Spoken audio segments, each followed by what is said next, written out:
As if things weren't bad enough already, for the past few days, Germany has been talking about a secret meeting between politicians, business leaders, and far-right extremists to discuss a plan to deport me and potentially millions of other people besides.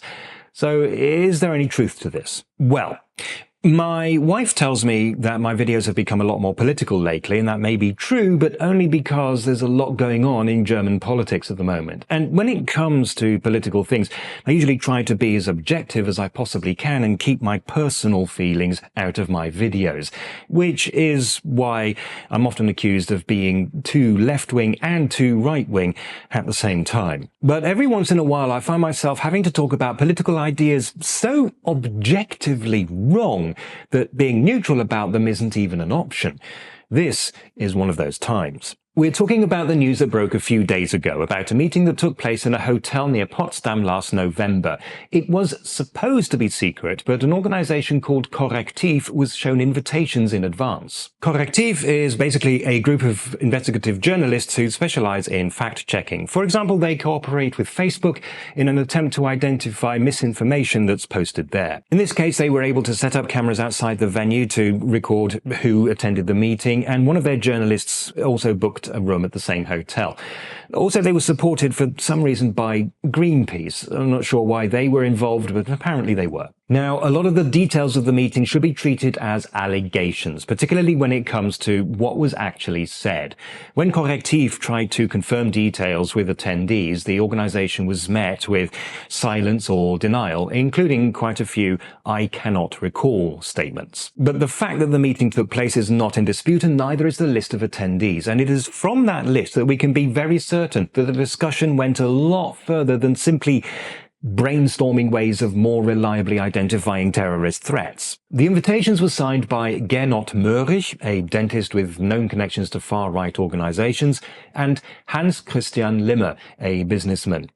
Now, Limmer is, or rather was, one of the owners of the Hans im Glück burger chain, which very quickly ended its relationship with him, and also of Potsalat, an online salad delivery service, which has since very pointedly changed the logo on its website. At the meeting were various politicians from the right-wing populist AfD, a few from the radical wing of the moderate conservative CDU, and several other people, including the star attraction, about whom more later. I should mention that both the AfD and the CDU are big enough to have different factions within them.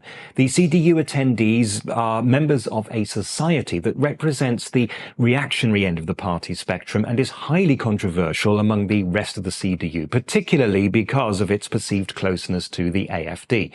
The moderate wing of the CDU, meanwhile, is calling for the AfD to be banned. The AfD likewise has moderate and radical factions and is officially denying being knowingly involved. However, the radical factions have been gaining influence over the years, and some of the attendees are pretty important to the party. As I said, the details of what was actually discussed are disputed, but given the star attraction, the man they all came to hear, the allegation that this was the AfD discussing mass deportations certainly seems credible. That man is Martin Sellner, a far-right activist from Austria and, until about a year ago, spokesman for the Austrian Identitarian movement. So now we have to discuss what the Identitarian movement stands for, which is where my ability to remain neutral meets its absolute limit. You see, the central idea is that cultures should be preserved by keeping them separate.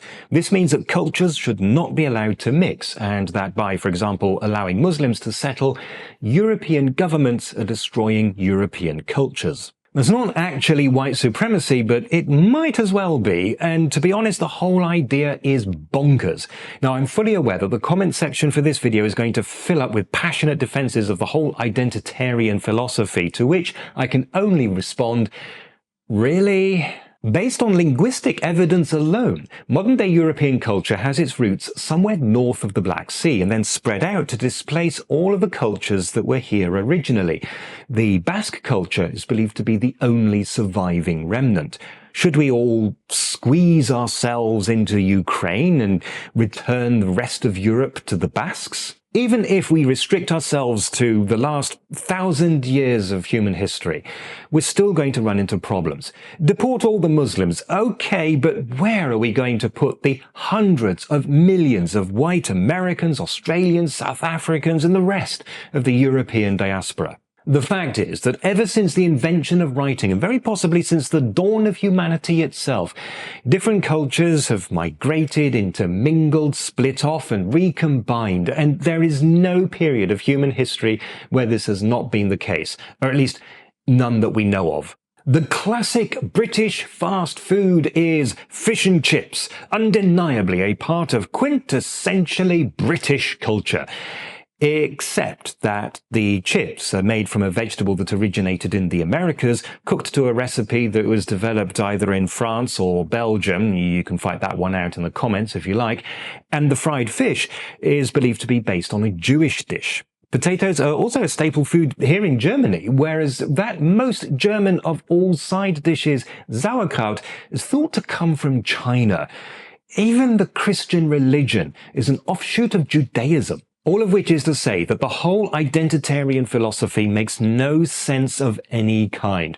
But given that Zellner was at that meeting, we have to assume that there are within the AfD some very powerful factions who want to take things in that direction. It is alleged that one of the AfD supporters claimed that the AfD is no longer fighting the extension of dual citizenship to more classes of immigrant. The reason, according to this claim, is that a future AfD government could then strip people like me of their German citizenship, leaving them with their original citizenship so that they could be more easily deported. And the fact that that meeting with Zellner even took place demonstrates that we have some influential politicians who are actively considering a kind of cultural purification of Germany.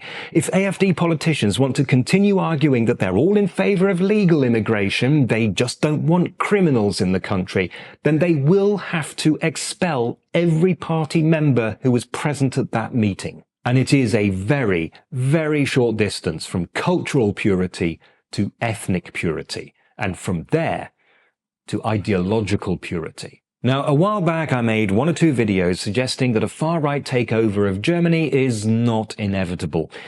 I still stand by that, but I made those comments not realizing what a mess this government would make of nearly everything they touched. And honestly, it is going to take a lot more than just a few demos and even a banning of the AfD to avoid the unthinkable.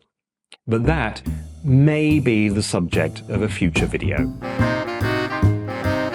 Investigative journalists who specialize in...